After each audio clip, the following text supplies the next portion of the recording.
যদি এমনটা হতো নিজের ফোনের ব্যাক প্যানেলকে ইচ্ছামতো চেঞ্জ করা যেত তাহলে কেমন হতো। আর এই রকম কনসেপ্টটাকেই এবার বাস্তবে রূপান্তরিত করে ফেলেছে নাথিং।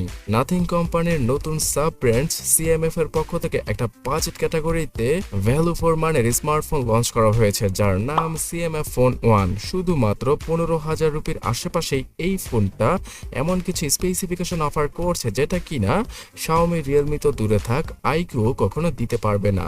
তার পাশাপাশি ইউনিক একটা কনসেপ্টের জন্য এই স্মার্টফোনটা বর্তমানে ইন্ডিয়ার মার্কেট কাঁপাচ্ছে এবং খুব শীঘ্রই বাংলাদেশে চলে আসবে সিএমএফ ফোন 1। তো কেমন প্রাইসে আমরা পেতে পারি ঝামেলা মুক্ত একটা অ্যান্ড্রয়েড ফোন, আর এই ফোনটার প্রধান বিশেষত্বই বা কি সেটাই জানাচ্ছি সম্পূর্ণ ভিডিওতে।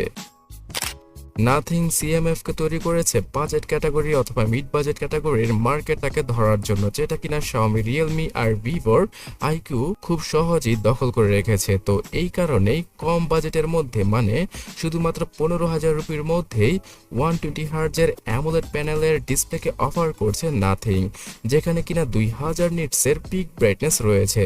6.67 ইঞ্চির এই ফুল এইচডি প্লাস রেজলিউশনের ডিসপ্লেটাতে উপরে এবং ডানে বামে অনেকটাই সিমিলটিক্যাল বেজেলের দেখা পাওয়া যাবে। তার পাশাপাশি অলওয়েজ অন ডিসপ্লে দেখাও পাওয়া যাবে এই ফোনটার ডিসপ্লেতে।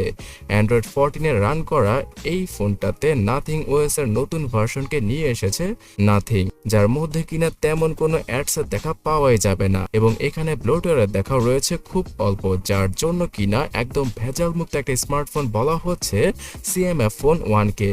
আর এই স্মার্টফোনটার সফটওয়্যার এক্সপিরিয়েন্স Xiaomi, Realme অথবা আইকিউ থেকে হাজার গুণে ভালো, যার জন্য কিনা নাথিং মার্কেটে আসার পরপরই খুব ভালো একটা পজিশনে চলে গিয়েছিল। আর সেই লেগেসিটাকেই কন্টিনিউ করবে বাজেট ক্যাটাগরিতে সিএমএফ। সিএমএফ ফোন 1 এ 2 বছরের অপারেটিং সিস্টেমের আপডেট আর 3 বছরের সিকিউরিটি প্যাচের আপডেটের দেখা পাওয়া যাবে। তার পাশাপাশি মিডিয়াটেক ডাইমেনসিটি 7300, যেটা কিনা শুধুমাত্র 4 ন্যানোমিটার আর্কিটেকচারে তৈরি করা সেই চিপসেটটাকে ইউজ করা হয়েছে। অনেকে হয়তো ভাবেন যে মিডিয়াটেক ডাইমেনসিটি 7200 থেকে অনেকটাই ফাস্ট এবং বেটার হবে এই চিপসেটটি, কিন্তু ভাই একটু থামেন, আমি আপনাদের বলছি আসলে এটা মিডিয়াটেক ডাইমেনসিটি 7050 থেকে কিছুটা বেটার। মানে যে চিপসেটটা রিয়েলমির 11 প্রো অথবা রিয়েলমি P1 এর মতো বাজেট ক্যাটাগরির স্মার্টফোনে রয়েছে, সেই চিপসেটটা থেকে কিছুটা বেটার কাজ করবে সিএমএফ ফোন 1 এর এই চিপসেটটি। তো এর মানে কি এটা যে এই চিপসেটটা অতটাও পাওয়ারফুল নয়? আসলে হ্যাঁ, এটা অনেকটাই পাওয়ারফুল।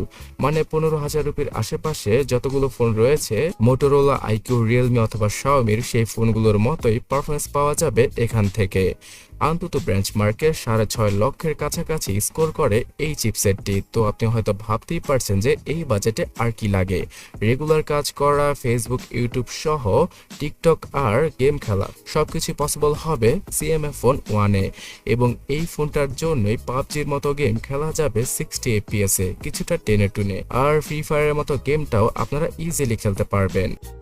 স্টোরেজ সেকশনে 6GB এবং 8GB এই দুইটা র্যাম ভেরিয়েন্টের পাশাপাশি 128 থেকে 256GBর ইন্টারনাল মেমোরিকে ইউজ করেছে সিএমএফ। এখানে হাইব্রিড সিম স্লট রয়েছে, যার মাধ্যমে কিনা দুইটা 5G সিম অথবা একটা 5G সিম আর এসডি কার্ডকে 1000GB পর্যন্ত ইউজ করা পসিবল। আর গ্যাস সিএমএফ এর নাথিং ওএস এ এখন মেমোরি বুস্ট করার অপশন এসেছে, মানে 8GB র্যামের সাথে আরো 8GB র্যামকে যুক্ত করে মনে মনে 16GB র্যামকে ইউজ করা পসিবল।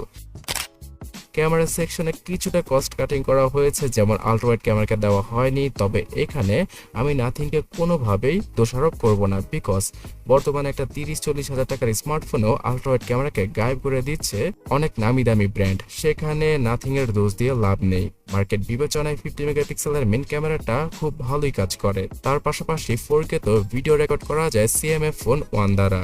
এই ডিভাইসটিতে 16 মেগাপিক্সেলের সেলফি রয়েছে।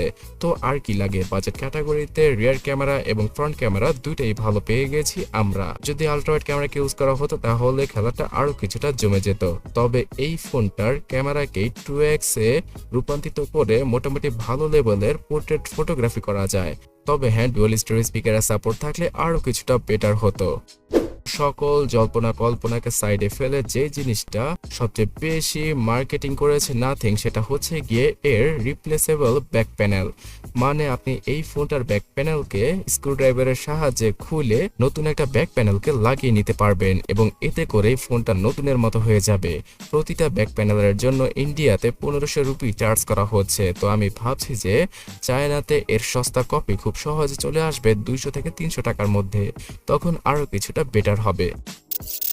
সো ফোনের মার্কেটে কিছুটা ইউনিকনেস ধরে রাখার জন্য নাথিং প্রথমে গ্লিফ ইন্টারফেসের সাথে মানে গ্লিফ লাইটিং এর সাথে তাদের ফোন 1, 2 এবং 2A কে লঞ্চ করেছিল, আর এবার রিপ্লেস করার মতো ব্যাক প্যানেলকে নিয়ে এসে আবারও মার্কেটে কিছুটা হইচই ফেলে দিয়েছে।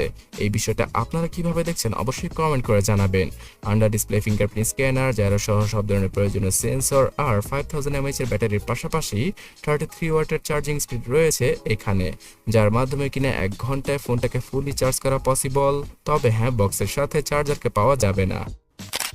বাংলাদেশে হয়তো 22 থেকে 25,000 টাকার মধ্যেই আমরা CMF ফোন 1 কে পেয়ে যাব, তবে এর 256 জিবির ভেরিয়েন্টের প্রাইস 30,000 টাকার আশেপাশে চলে যাবে।